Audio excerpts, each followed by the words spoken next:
राधे राधे, जय श्री कृष्ण भक्तों। राधा माधव चैनल में आपका स्वागत है। भक्तों, आपको मेरा वीडियो पसंद आता हो तो जरूर सब्सक्राइब, लाइक और कमेंट्स करें। साथ ही बेल आइकन दबा दें ताकि समय समय पर आपको मेरे वीडियो की नोटिफिकेशन मिलती रहे।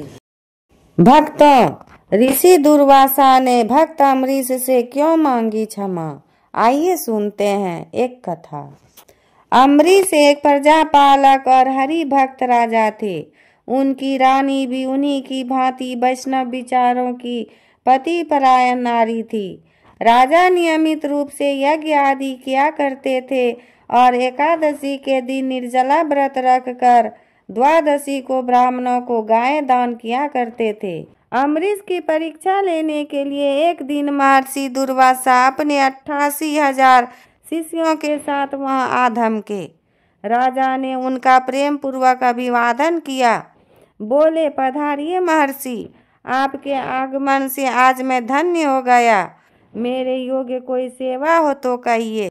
महर्षि दुर्वासा बोले, राजन, मैं और मेरे ये शिष्य बहुत दूर से आ रहे हैं। हम सभी भूखे हैं, पहले हमारे भोजन की व्यवस्था करिए। अवश्य महर्षि, आप लोग स्नान करके आइए, तब तक मैं आपके भोजन की व्यवस्था कर देता हूँ। दुर्वासा अपने शिष्यों के साथ यमुना में स्नान करने के लिए चले गए। वहाँ उन्होंने जानबूझकर देरी लगा दी।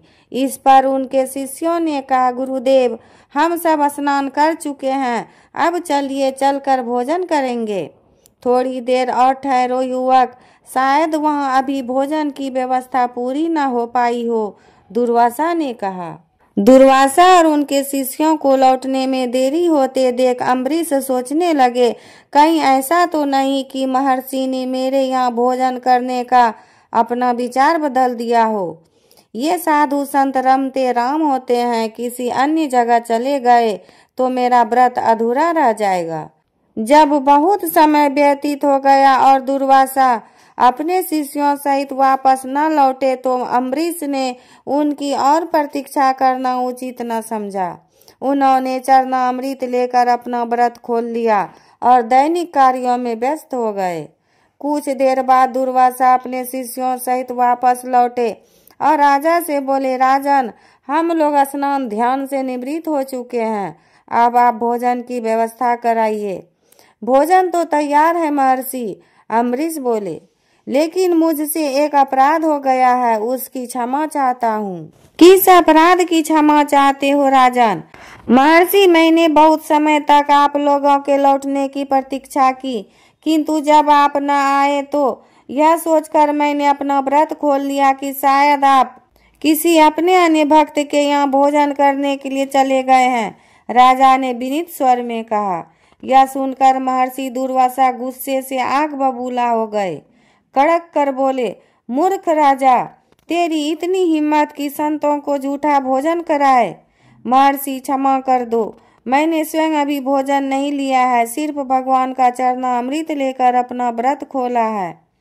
कुछ भी हो दुर्वासा दहाड़े, तुमने हमें निमंत्रित करके हमारा अपमान किया है, इसका दंड तो तुम्हें भुगतना ही पड़ेगा। दुर्वासा ने अपनी जटा से एक बाल तोड़ा और उसे भूमि पर पटक दिया। तुरंत ही कृत्या नाम की एक महाभयंकर अग्नि उत्पन्न हो गई।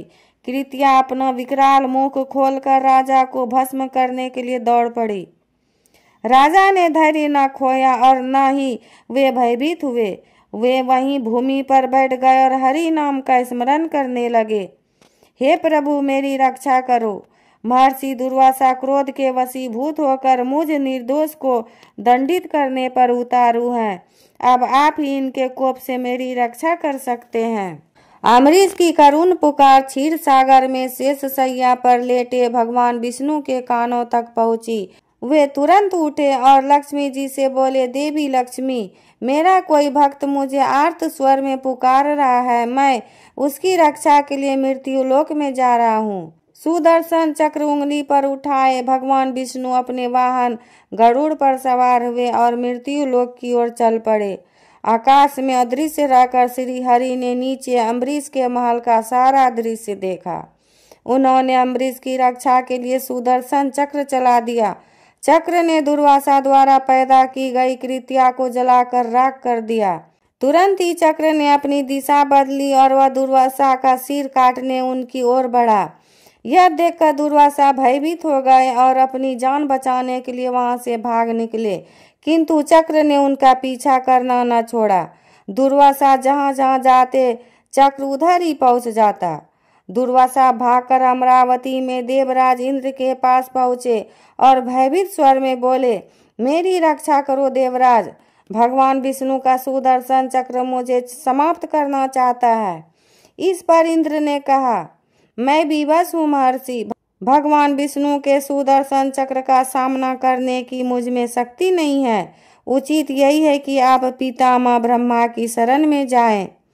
दुर्वासा भागकर ब्रह्मलोक में पहुंचे और करवध होकर ब्रह्मा जी से प्रार्थना की, पितामह, भगवान विष्णु का सुदर्शन चक्र मेरा पीछा कर रहा है, कृपा करके उस चक्र से मेरी रक्षा कीजिए। यह सुनकर प्रजापति ब्रह्मा ने कहा, क्षमा कीजिए महर्षि दुर्वासा, भगवान विष्णु के सुदर्शन चक्र से आपकी रक्षा कर पाना मेरे लिए असंभव है। वही अपने चक्र को शांत कर सकते हैं। इस बार दुर्वासा भागकर विष्णु लोक में पहुंचे और श्री हरि से प्रार्थना की, रक्षा कीजिए देव, रक्षा कीजिए, मैं आपकी शरण हूँ। यह सुनकर श्री हरि ने कहा, महर्षि, आपने अम्बरीश जैसे धर्मपरायण व्यक्ति का घोर अपमान किया है। आपने तो क्रुद्ध होकर उसे मारने की ही सोच ली थी। आपके द्वारा उत्पन्न कृत्या उसे जीते जी समाप्त कर डालती, यदि मैं सुदर्शन चक्र से उसे भस्म न कर डालता। अब आपकी रक्षा अम्बरीश के पास जाकर और उससे अपने कृत्य की क्षमा मांगने पर ही हो सकती है, अन्यथा मेरा चक्र रुकेगा नहीं, वह अनंत काल तक आपको यूं ही दौड़ाता रहेगा। लज्जित और दुखी मन से दुर्वासा अम्बरीश के पास पहुंचे, उससे अपने कृत्य की क्षमा मांगी तो अम्बरीश ने सहज भाव से उन्हें क्षमा कर दिया। इतना ही नहीं, उसने अपने व्रत को ऋषि को भोजन कराने से पहले ही तोड़ देने पर ऋषि से क्षमा मांगी। फिर उसने सुदर्शन चक्र की आराधना की, जिससे शांत होकर वह पुनः भगवान विष्णु के पास लौट गया। तब दुर्वासा और उनके शिष्यों की सांस में सांस आई। फिर अम्बरीश द्वारा कराए भोजन को खाकर दुर्वासा और उनके सभी शिष्य वापस लौट गए। तभी तो कहा गया है कि भक्ति में बहुत शक्ति होती है।